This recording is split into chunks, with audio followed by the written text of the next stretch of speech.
Yo guys, hello Coach KB here. So I want to talk about the Smolder builds. Most of the people are actually brainwashed by statistics, and that's why they are not doing super well, including me.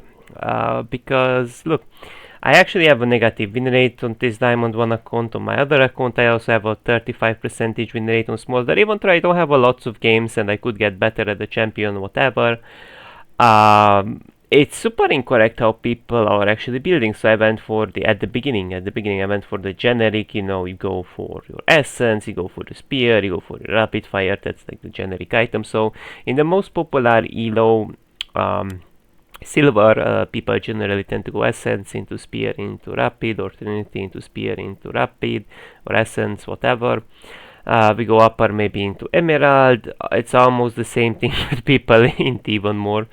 Now we go higher, whatever, and so even so the same, approximately the same thing. But I have to tell you guys that Riot Games also sort of did betas into building Essence Reaver, which is actually not better than Manamune. Ezreal, we go back to Ezreal, it's literally the same. So why would you go actually Manamune over Essence Reaver? Well, let's just talk about the item components that also matter a lot, by the way. So um, BF Sword is often inconvenient as an item on Smolder, just because you tend to be kind of you often go even or lower on economy than your opponent because you're not too strong early on. That's 100% true. Now the other thing is that Cowfield is same as the way you build it into Manamune, so there is not much to talk about, but Agility Cloak tends to be very bad because you don't auto attack all that much, and even though Q dots get amped a little bit by Crit Cloak, it's not all that much, guys. It's literally not all that much. But here's the thing. There is a price difference, right? So 200 gold. That matters a lot on a champion that's rather low on economy, right? 200 gold difference already. And so the good thing about this item actually that you have access to Tear of Goddess, right? Which is a very good early game item component. Now the reason behind that this in total will actually give you guys how much? 600 mana. That's a lot of mana you get, just so you get to like use your W more freely, your E more freely in harder matchups like Yasuo and whatnot, right? Champions that perma want to force into you, which means that you get to play a little more defensively, right, with your abilities, because otherwise without tier you quite often you just run out of mana, truth to be told. So this allows you to shove in more waves because you have more mana, get more stacks because you have more mana, perhaps have better dueling power, or perhaps in a way, you have just more mana to use your abilities more defensively, right? So that's very important to know. It also provides 5 extra physical damage to minions, which is just kinda nice to shove waves a little bit faster, but it's not that big of a deal. Now, same component, but it's a nice component to have, and you get a longsword, which is also very convenient to buy compared to Crit Cloak or BF sword. Now the good thing is that you, of course, like once you buy it, you will not have it fully stacked, so this is not the full value you're gonna get by the time you purchase it. But you can already see at level 11 we have 3 more 80, right? Now that will not allow you to do all that much. That's not a insane difference. You also have 15 cooldown instead of 25, so 10 less cooldown, but that shouldn't be concerning because you already get so much cooldown from runes, items, whatnot, right? Attacks against champions will deal additional 23 damage, and 23 damage, which is not RNG, and often on 25 crit it feels like you're rarely gonna crit on basics because you do so many things that are not necessarily scaling with crit, except your Q. But the funny thing is you actually deal more damage. Even though your Q has a crit scaling, you actually deal more damage with Muramana. That's funny, right? That's why like Riot Games even added or like buffed this critical strike chance scaling on it, but it's still not better. And so let me show it to you guys really quick. So this is, for example, the damage 308. Okay, we got it. And we buy Essence Reaver, whatever.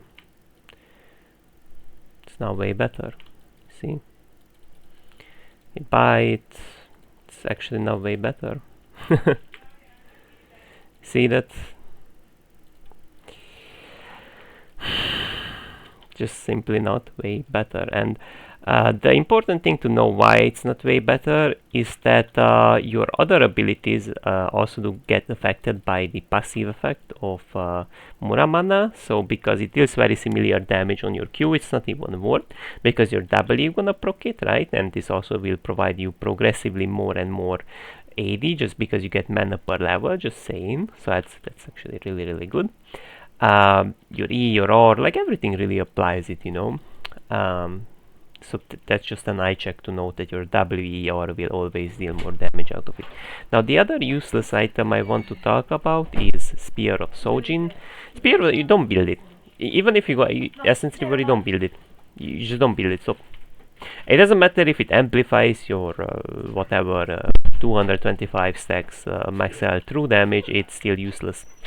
It's still useless because first of all, like ideally before a fight you gotta stack it up completely, otherwise you will not get too much damage. That's 100% true. You gotta stack it up completely. And the other thing to watch out for, it does provide more cooldown than Trinity Force as an example by 15, but only on base abilities. It doesn't provide attack speed, it provides 5 more AD. HP wise it's even, obviously, but compared to Trinity Force they also have similar prices, right? It's almost the same. Actually it's like 230 233, right? Less, but it's not more worth. So for example, with Trinity Force, similar to Ezreal, you know, like imagine if Ezreal went Manamune, or you can rush Trinity Force as well, depends on the game, then gets Manamune, obviously. If Ezreal would just go Shojin over Trinity, he would have no damage on his Q. The same logic applies to Smolder.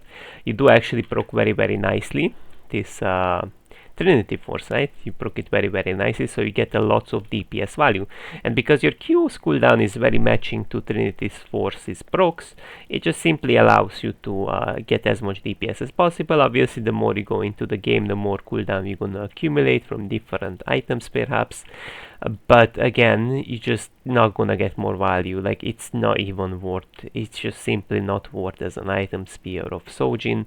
It simply doesn't even justify the fact that your other abilities will do. Your Q obviously will deal more damage with Trinity. Your other abilities will do slightly more damage with it. Even obviously, like it affects every part of your Q, but it doesn't really matters. It still doesn't justify the loss of DPS.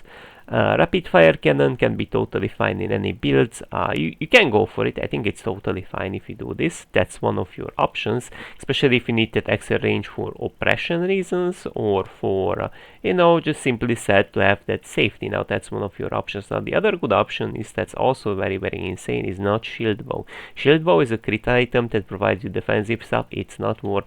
It's another bait item. So Bloodthirster is ideal. Even like you don't need Lord Dominic's, you don't need Pen, you don't need whatnot, right? So people tend to like go for generally for these three items, and it's often situational. But Pen is not really worth on Smolder actually. Like even as a third item, you don't want to go Pen, because you already have magic damage in your kit. So if people hypothetically build that bad armor, you're gonna have magic damage and you have true damage. And if you notice, champs that do have mixed damage in their kit, like Kaisa, for a very long period of time, they don't really get Pen. Same way as Vayne, for example, she has true damage in her kit, same as Smolder, and she doesn't really build Pen either, as a example. Now, okay, we sell these whatever items that are remaining in our inventory. And then we get some other things as well, right? So in here it's very situational what you get, you know. At this point of the game, it's severely dependent on whatever you face, whatever you didn't really buy yet that are sort of core, that's sort of needed. But this is like one of those like very generic. You could go either way, you know, Mortar Reminder or Lord Dominic's. It just really depends on like if you wanna have a little bit less spend, but like you wanna have like Grievous Wounds, because no one has builds that Grievous Wounds, but it's almost the same item, you know, or Lord Dominic's, you know. So if they have healing, generally Mortar Reminder is seen as a better item, unless like most of your teammates already have anti-heal, then it's whatever, obviously. Now, alternatively to this, there aren't many good items beside of this. So this is my generic build currently. This is actually jack of all trades. I don't have my thing stacks legend haste, which would also provide you 15 extra haste, which is simply said my Q would be in here lower on cooldown, other abilities as well, so it becomes a bit even more matching to my Trinity Force cooldown, but generally speaking it's very matching. You can see like every time I have it I can just proc this very easily. So I would highly recommend you guys most of the times do get that defensive boots for jack of all trades, obviously partially because of that and partially because like you are squishy as fuck. And for example, at maximum level, just as a showcase, you actually get a quite nice amount of AD, as we can visually see. You literally get almost 85, which is actually quite nice compared to Essence Reaver, so your damage still gonna be very nice. Now that's it for now, guys. Have a nice day.